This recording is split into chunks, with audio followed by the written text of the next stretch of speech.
to our interview today. I'm so very excited to have, you're going to have to say your name for all of us one more time. It's Siobhan. Siobhan. So we're so excited to have Siobhan with us today. I really love what she's doing and how she comes to support women who are strengthening their faith in their journey. And I'll read a little bit about your bio, Siobhan.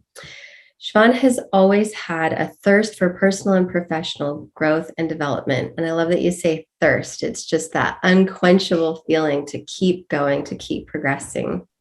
Learning as she went through life by both life lessons and teachings from other means, Siobhan is a spiritualist, which means her learning has always focused on what she can do for God in her life, both personally and professionally. And this is something I really relate to as well, because that's always been my focus. What I wake up every day, what do you want me to do today? Often taking professional roles where she knew she had a higher purpose to deliver than doing just the actual job description. So really above and beyond. Siobhan has been a psychic medium for over 20 years and is now showing women how to get the best out of their life by providing information from the spirit world and strategic ways to make the changes necessary to have a rewarding life. And she's coming from the Sunshine Coast in South East Queensland, Australia. So welcome, Siobhan. You're also a mother of two beautiful children and two bonus children and engaged in the moment. Congratulations on your engagement. That's very exciting. And you love camping, climbing mountains, spending time with friends and family. So welcome today. Thanks for being here with us. Thank you so much for having me. I'm really excited to be here. Yeah, and I'd love to hear, like, this is a very dynamic journey that you have crossed, and you've clearly had a lot of experiences and personal transformations in this journey to really step in and accept and embrace this dynamic role that you serve as a medium and a coach and a guide. So what was the start of that journey for you? What did that really look like starting out?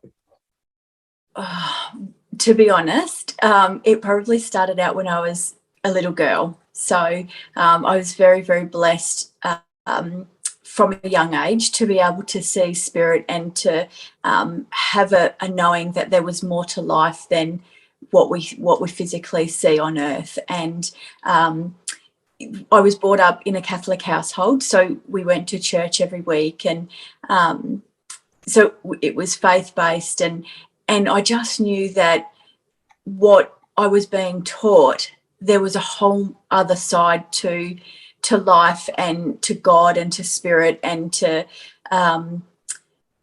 having support from the other side. And I just knew that there was always more. So I always had that thirst for knowledge. Like, I always read books, and I remember when I was, a teenager, I would just read books about phenomenons that had happened in the world that had that made change in people's lives.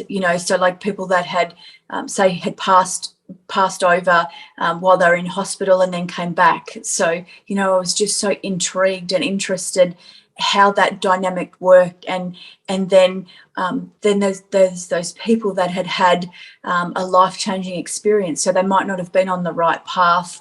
Well, it's the right path for them because it's part of their journey, but they might not have been on a great path to start with, and they might have gone to jail or had done something horrific in the world, and then had a realization or epiphany that they needed to serve God and to serve a higher power or purpose in their life, and made a change, and then became such an amazing person to follow because of their previous journey. Like, they're not coming from a perfect house and a perfect life and telling people, well, this is what you should believe. They've come that full circle. They've had that journey. They've had that hardship and pain to be able to turn it around and say, well, this is what has happened for me because I believe in God.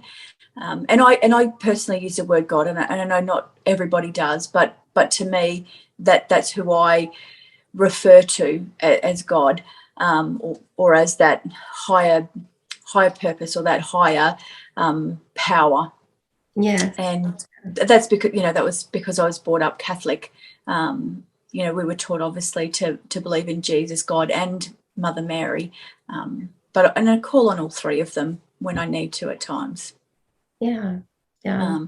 But it's just so amazing to see that transformation in people's lives, and ordinary people's lives. Like, you don't have to have a hardship or a moment in time where it stops. Life is a journey. Life is growth. We're faced with so many challenges in our life, and that's normal life. And we always have an opportunity to grow from each and every experience and journey that we have. And it's just so amazing to watch people's journey and how they grow. And sometimes we don't choose to learn the lesson from the experience that we've had. So it comes around and we have to learn that lesson, or, we're faced with the opportunity to learn that lesson again, which, some people choose not to learn that lesson. They just continue to do that same cycle again. Yes, on rinse and repeat.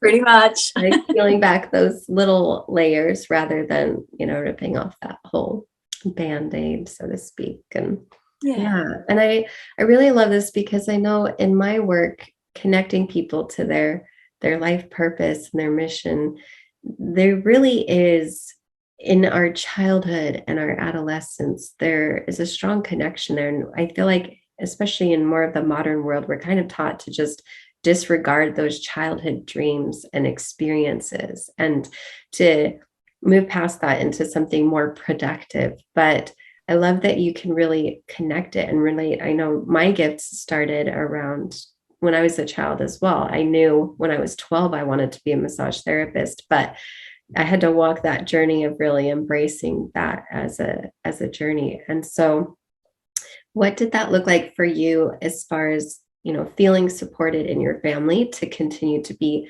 connected to that spirit world and those communications? Or what did you kind of have to overcome to really embrace those? So I personally believe that when you're called to a really high purpose, life's not easy. So because obviously you need to grow to be able to have all those experiences in your toolkit. And so when I was growing up, I was always told that what I was feeling and seeing and experiencing wasn't there. It wasn't real, and I think partly because my parents didn't understand how I was feeling and what I was seeing and sensing, as well as, it possibly scared them, because I would quite often tell my parents, I've got a man in my room tonight, like, should I tell him to go away? And because obviously my parents couldn't see the person, but they were like, there's no one in your room, kind of thing. And I remember this from a very young age, like I was 3, 4, 5 saying this and all of that kind of, experiences. So I sort of thought, well, maybe people just know all of this, but they just don't talk about it. So for years, I kind of thought, well, they just don't talk about it. And it wasn't until I got a little bit older, so probably in my early teens, did I realize that not everyone was able to sort of sense, like walk into a room and sort of pick up the vibe of the room, whereas I could. And, like I could actively walk into a room and go, okay, there's something not right here. We need to work on it, and sort of not realizing what I was doing at the time, but energetically shifting the room's energy to make it better. Yeah. Yeah. Yeah, so it wasn't supported as a young girl. And then when I got a little bit older, I had that thirst, and, like I really needed to know what was going on. And so I would read books, and I wasn't able to talk to anyone because I didn't have anyone in my circle of friends or family to be able to talk about this. So I just read books after books after books, and some of them when you first pick up a book, it wasn't the right time. And I've since read those books again. So it obviously was the right time when I read them. But I always knew that there was more. And as I said, I was brought up a Catholic, always went to church, always had faith. But there was just something missing from that community for me personally. And so when I was 24, when I went into a crystal shop actually, and I just, was looking around. I was like, oh, like I just felt amazing in this shop. And I said to the lady behind the counter, I said, I'm looking for something, but I just don't know what it is. And I know that I need to find something, but I don't know what it is. And she said, oh, sorry, I'll just go back a tiny bit. When I was finishing school, they had this youth group come out, and they travelled around Australia, and I was like, oh my God, like you can talk about God and how amazing he is and what he can do in your life, and how good would that be? And I didn't do it because I was really afraid of what my friends and family would think of me going on this mission trip, so to say. So I didn't do it, and I feel like, I mean, obviously it wasn't the right moment for me, but I was so disappointed in myself for not standing in my truth earlier and going, this is what I want to do. But anyway, so when I was 24, I was in this crystal shop, and she gave me a card for this gentleman who had a spiritualist church, and I was like, okay, I can do that, and I'm like, it has to be God-based, like, because I have such great faith. And she's like, yeah, it is. And I'm like, okay, cool. So, this one day, I had the card for quite a few weeks, and this one day I was like, I need to go today. Anyway, I walked in the door, and at the time, like, I was 24, and I was literally the youngest person walking in the door, and I was like, oh, maybe this isn't for me. Because it was older people, and at least 20 years older than myself, because most people don't actually get onto their journey till a little bit later. But I just felt so welcomed, and so I felt at home, and it was just such a beautiful feeling to have.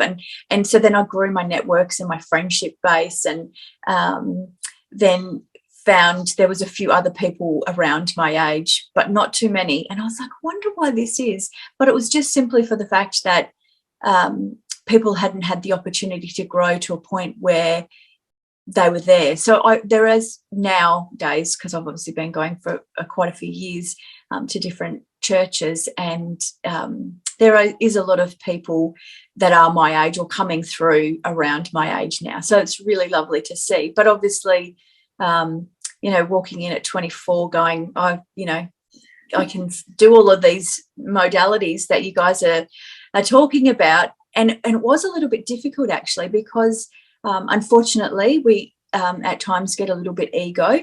And so I was like, well, I know I can do all of this stuff. And there was people there that had been practicing for many, many years, and were 20, 30 years my senior, sort of almost dismissing me a little bit, because I'm like, well, I can do this. And they're like, oh, no, you can't. You have to, practice for 20 years. And I'm like, I don't think that's right. I don't. But then now, like the tables have turned, and I've been doing it for so many years that they're like, oh, okay, maybe she's got some value. It's interesting how we have those experiences, because mine was very similar in massage therapy, where I started out and I just looked really young. And I had a few clients that would always make a joke every time they came in, like, so have you graduated high school yet? I was around the same age, 23, 24. And I was like, yeah. But, just some of the ways that sometimes that keeps us small in our own mind. I know that one of the things I didn't really do was step into my ability, step into the fact that, I've only been a massage therapist for 2 years, but I can fix sciatica in 3 sessions, and I can fix carpal tunnel, and I can relieve migraines in 1 session. And so I didn't really step into that, because I think on some level I had that that ego relationship that was less inflated in my sense of just like, oh yeah, like I'm still really young and who would believe that I can do all these things? And so for you, what has helped you rise out of that small feeling that we sometimes get? Like, are we really important? Do we really matter? It is, honestly, it has taken me a lot longer to catch up on that front. And it's all a learning, like it's all, every opportunity or every challenge that you face is always an opportunity to learn. So I've done lots of professional and personal development over the years to be able to stand in my power and say, this is me, this is who I am, this is what I bring to the table, and own it.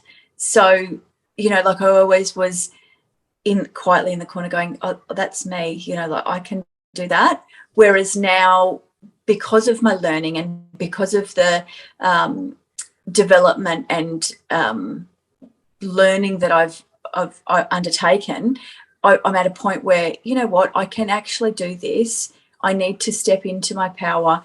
And it's a daily conversation with myself and with God to say, okay, God, where will you have me serve today? What will you have me do today to learn it? And I think that, in all honesty, reflecting back, if I was 24 and had the mindset that I've got now, I would have appeared really egotistical, even though I'm not. I don't come from a place of ego, but I would have really appeared like I know everything kind of thing, and that wouldn't have served me. So I had to have all of those challenges and growth to be able to stand now in my power and go, well, I have this amount of backing because I've done it for so many years and I've had those abilities and done spiritual development and sat in circle and sat in development circles and done professional and personal development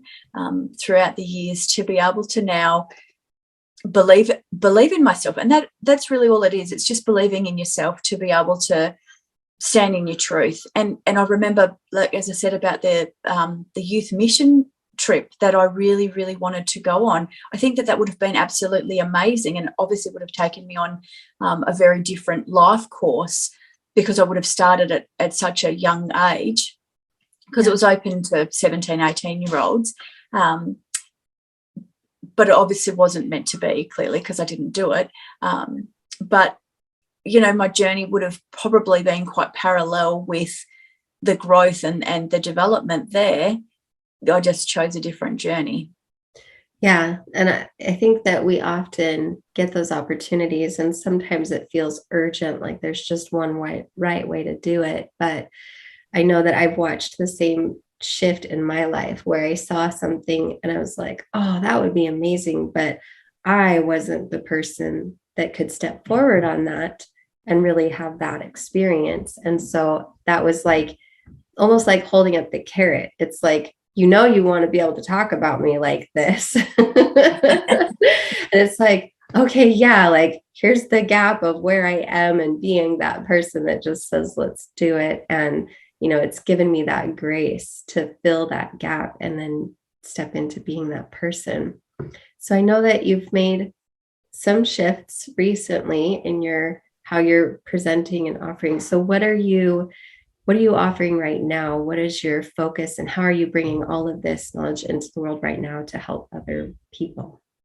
Beautiful. Well, so I've been a psychic medium for many, 20 years, and really honed my skills over the 15 years that I've been practicing. And I'm at a point in my life where I can, because I've done all of that, I feel like I've can bring more to the table now because I've done all of my personal and professional development. So, and obviously I've learned lots of different strategies to really hone my skills and to work in a direction that I want to work.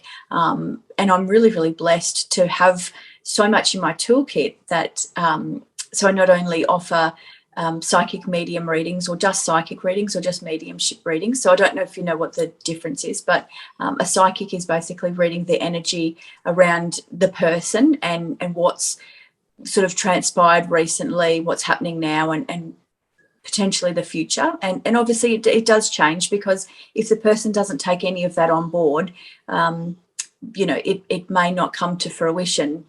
And I always advise people when I do readings for them that sometimes, what I'm saying or what I'm picking up right now may not come to fruition if you choose not to at least do something about that. Yeah.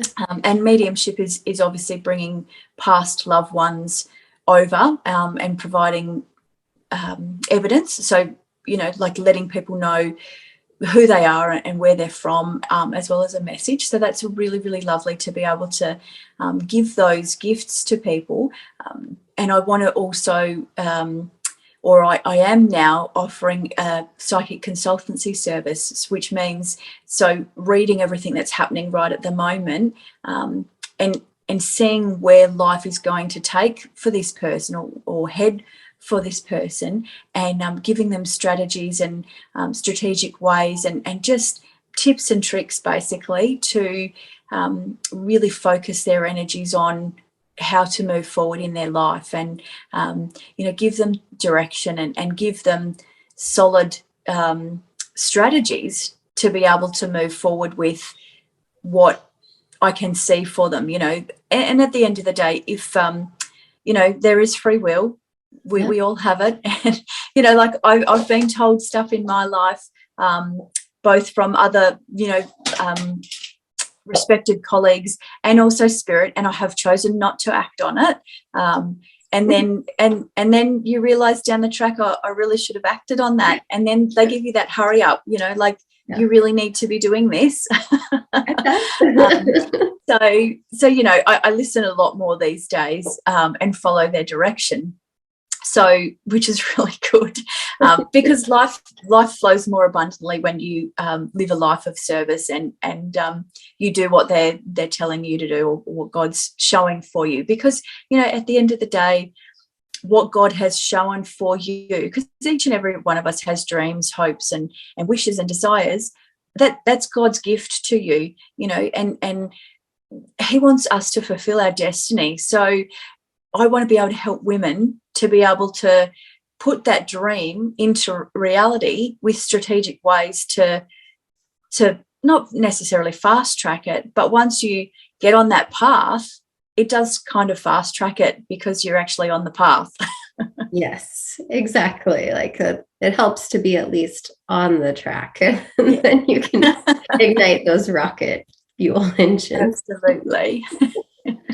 So what's an area that you really love to help people when you provide this guidance and it creates that transformation, those things that come to pass in their life? What kind of person do you enjoy working with?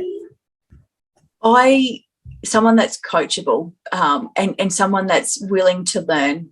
I have worked with lots of different people over the time, and some people have come to me and they really want to make change in their life, but they don't actually follow through with it. And it doesn't mean that they don't actually want it in their life. It's probably just not a priority at the time. And they get a little bit frustrated that it's not happening so fast, but they're holding themselves back. But then that was me, when I was a lot younger too. I wasn't following what God was telling me to do because of my life situation. So, at the end of the day, I've still followed through with what God was showing for me. It just is a couple of years later. So I do like working with people like that, because it gives me opportunities to grow my skill set too. But I love working with the women and men that just take it on board and just run with it, and watching the transformation from someone who says, okay, this is my dream, this is what I want.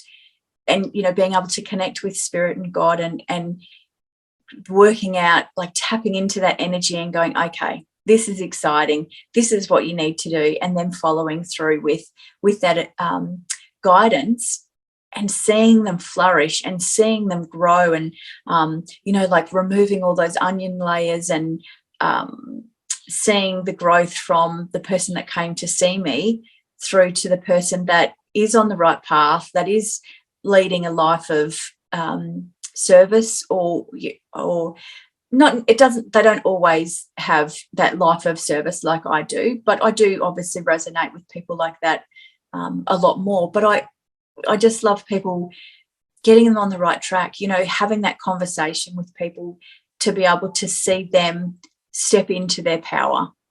Oh, I love that. So Yeah. what's a good example, somebody that you've worked with where you just really treasured that transformation you got to witness? What was there before and what was there after? So I've recently had a beautiful client, and unfortunately I knew that her marriage wasn't fantastic, and I knew that she'd outgrown it, like it was there for a reason and a lesson, and there was so much growth that had transpired throughout her marriage, because I had seen her a couple of times, and she recently came to me and just said, look, I don't think that this, and obviously because I don't tell people that, I think that your marriage is not going to last, because it's not my job to say those, to let them know, because it's then that's taking free will out of their hands. So I knew that it was in a position that it was fragile, and she came to me and she said, I think my marriage is over. And it was like, oh, that's so good for her to be able to acknowledge it. And I'm like, okay, I'm going to support you either way, but what do you want to do? She said, I really think that it's done. It's over with. I need to move in that direction. And I'm like, okay, right. This is where we need to go. This is what we need to do. This is what I can see for you. And that path is just so fruitful for her. And, she's still obviously in the early stages of it, but she contacted me the other day and she said, guess what? And I said, what? She goes, life is falling into place. And I'm like, it does, when you give your life over to God and to the Spirit to be able to guide you in the right way, because it does. It literally, it's amazing that one day, like everything is stuck and everything is not working, and you feel just so frustrated, and then all of a sudden, not all of a sudden, but when you make that decision to go, okay, this is the path I'm going to take, you have to continually choose that. You can't just decide one day and then all of a sudden it happens. It'd be nice, but you have to continue to choose that path, and if you continue to choose that path, God moves mountains for people that are willing to hand over to God and to let him take the steering wheel. Because I've seen in my client's growth, when she was holding on to the steering wheel and holding on pretty tight, because obviously she thought she knew best, which we all do, like, we're all here to learn. The moment she took her hands off the steering wheel and let God steer for her, amazing things have transformed in her professional career. And she's now, not that this is a measuring stick for some people, but for her it is, like she's had 40-50% growth in her business, and obviously financial income, because of the changes that she's making. And it's just so amazing to watch her growth and watch her journey and watch her really stand into her power and go, this is for me. That's really beautiful. I love that. I love your testimony, and I love that strength that I can feel from you. And just, it's true. Like when you're on the right path and your heart is open to God and his direction for you, everything just clicks seamlessly into place. And learning that, that alignment is really powerful. So thank you for sharing that. And good luck for your client. We're excited for her. It is so exciting, because obviously I can see the future. And if she continues to choose this path, oh my gosh, I'm so excited for her. I love it. So what do you have going on right now? Where can people connect with you and find you? Yeah, sure. So I've got a website which is www.siobhanbeagley. So it's SIOBHANBEAGLEY.com. And so you'll find a little bit of information about me. I've got online bookings through my website as well. And I do take both Australian clients and international clients. Obviously, there's a time difference. So, we just need to work out the time difference and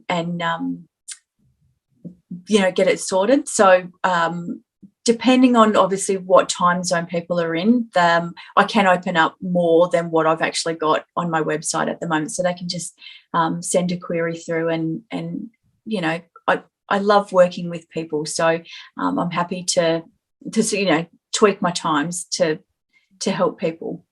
Yeah, thank you. A very service-oriented heart. Yeah. We can feel that. And so one thing I love to ask my service people is, what's one thing you do to replenish yourself? Because we know service will give. So what's something that you do to help you kind of stay in balance and protect that energy and to receive yourself? Okay, so a big thing for me is putting protection up. So for me personally and for my clients, because at the end of the day, like whatever I've got going on in my life, I don't want to transfer it to them if it's not great or whatever. And it's the same, like I don't want to take on anybody else's energy. So my ways of protecting myself have evolved over time. But there's plenty of different ways. And obviously if somebody is looking for that, I can give them some tips with that. But I always protect myself from my clients, for me, from them, and them from me, because in that way there's that clear boundary line between the two of us. So that's a really big thing that I believe you need to do. I also do every single day. I meditate. I write a gratitude journal. I do.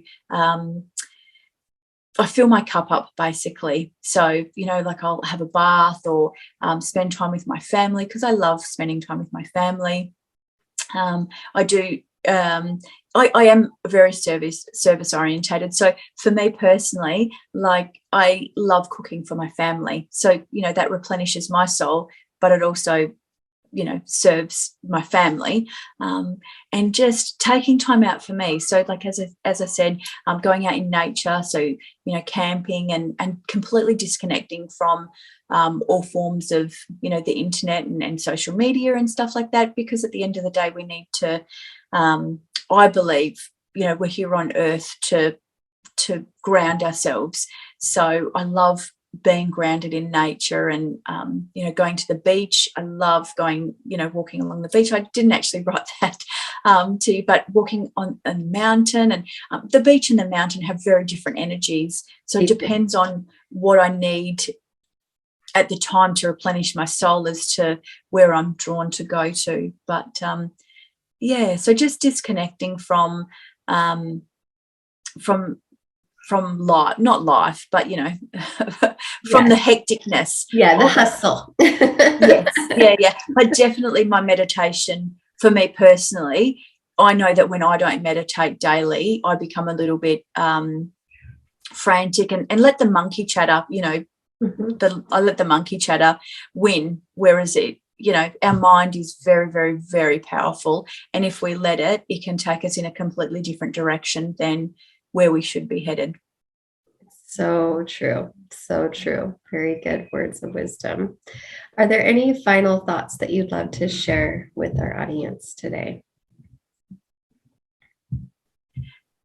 If you're on the fence about your personal growth, and I'm not plugging myself personally, but if you are on the fence to doing personal growth and development and where you are in your life at the time, sit with it. And if you need something else and you need that guidance and that help, reach out to people, reach out to people that you resonate with. It doesn't necessarily have to be me, but reach out to that support network, because it's there for a reason. It's there to help guide you and support you and to love you, to be able to grow into the best possible version of yourself. And I love seeing people grow into the best possible version of them.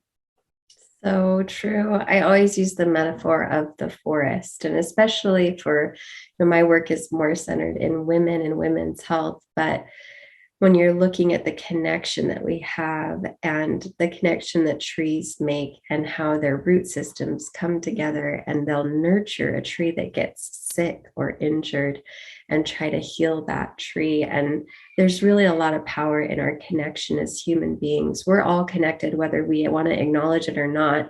There's that higher consciousness that runs through all of us. And so it really does make a difference. And we're not meant to do this journey alone. It's very, very at the very base, right? And you turn to the scriptures and it says, it is not good that Adam should be alone. And he was given a companion. And so wherever we are in life, I know that the right people are there to support us. So thank you for that reminder. Yeah, definitely. And thank you for your time today and sharing your story. It's been a pleasure to talk with you, and check out her website. You are most welcome, and thank you so very much. I've really enjoyed connecting with you. You're such a beautiful soul. Thank you.